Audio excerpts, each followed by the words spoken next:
नमस्कार, मैं हूं दीपांशी पुहाल और आप मेरे साथ देख रहे हैं उदय न्यूज लाइव। आइए रुक करते हैं कुछ खास खबरों की ओर। शर्म से इंसानियत हुई शर्मसार जब पड़ोस के 55 वर्षीय शख्स ने मंदबुद्धि युवती के साथ कई माह तक दुष्कर्म की घटना को दिया अंजाम। मंदबुद्धि युवती के गर्भवती होने पर परिजनों को जानकारी मिली तो आरोपी के खिलाफ थाने में मुकदमा दर्ज कराया गया। आइए जानते हैं क्या है पूरा मामला।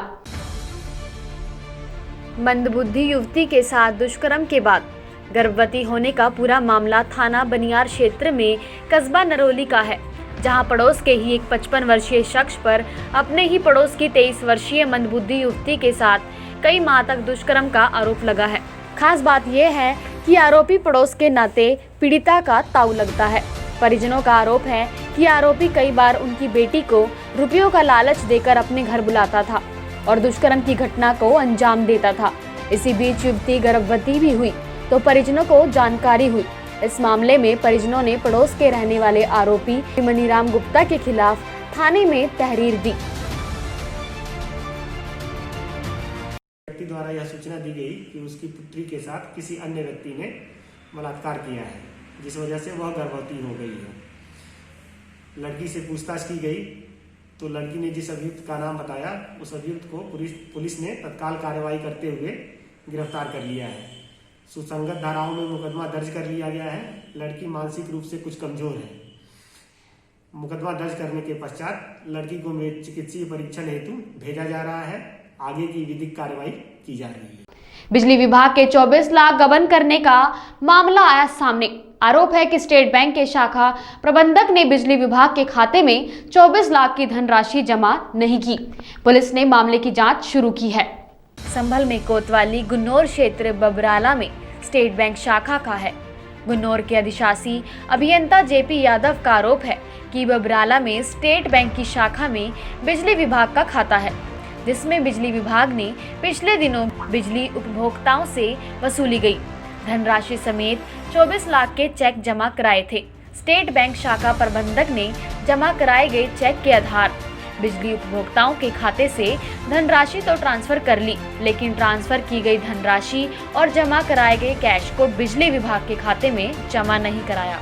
प्रकरण में आपको ये बताना है, ये डिवीजन खुला था अप्रैल 18 में और उसी के बाद से हमारे कुछ पैसे मतलब हमारे जो खाते थे विभागीय वो SBI बबराला की शाखा में थे। हमारे कंज्यूमरों ने जो हमको चेक देते हैं उन्हीं की रसीद करती है और पैसे आगे घटते रहते हैं।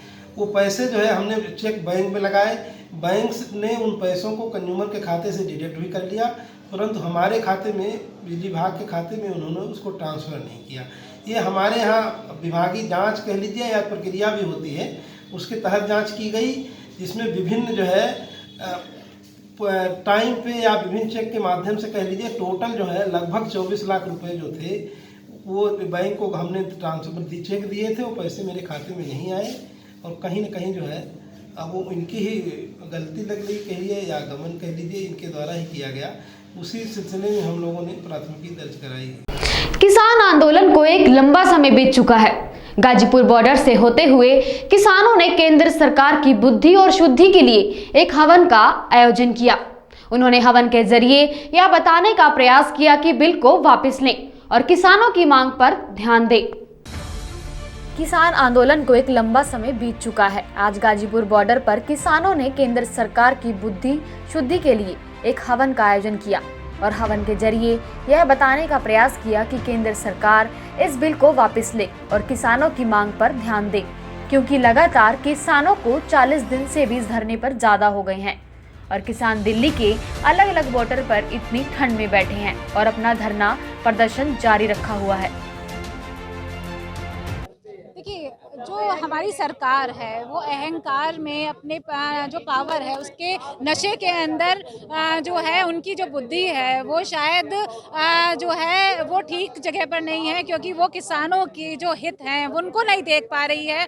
वो अंधी हो गई है, बहरी हो गई है और गूंगी भी हो जाती है जब हमारे किसान भाई यहाँ शहीद होते हैं और जो बॉर्डर्स पे लगातार जो शहीद होते जा रहे हैं और बलिदान दे रहे हैं, उसके बावजूद उनकी जो नींद है वो टूट ही नहीं रही है और इसके हम लोग इतना कोशिश कर रहे हैं, यहाँ शांतिपूर्वक धरना दे रहे हैं, उसके बाद भी तारीख पे तारीख, आखिर कब तक ये तारीख चलती रहेंगी। आज इसीलिए हम लोगों ने हवन रखा है, जिससे उनकी बुद्धि को शुद्धि किया जाए और उनकी बुद्धि में ये बात डाली जाए कि ये जो किसान है ये इसी देश के नागरिक हैं, आतंकवादी नहीं है। अगर आतंकवादी होते तो यहाँ पर जो है कोहराम मच जाता। आज यही किसान है जिसने हमारे देश की इकोनॉमी संभाली हुई है, जो जीडीपी देता है और जो एम्प्लॉयमेंट है वो भी एग्रीकल्चर से आती है। कोरोना महामारी के दौरान जब पूरे देश की अर्थव्यवस्था खराब हो गई, ये एग्रीकल्चर ही था जिसने हमारे देश की इकोनॉमी संभाली। अगर आपको आज उन किसानों की बात नहीं समझ में आती है जो सच्चे देशभक्त हैं, जो पूरे देश का पेट पालते हैं, अगर उनकी भी बातें आपको दिखाई नहीं दे रही है तो भगवान आपको सद्बुद्धि दे। मेरा नाम प्रवीण डिंडावली है। किसान भाइयों का एक ही कहना है, जब तक बिल वापसी नहीं है, जब तक घर वापसी नहीं है।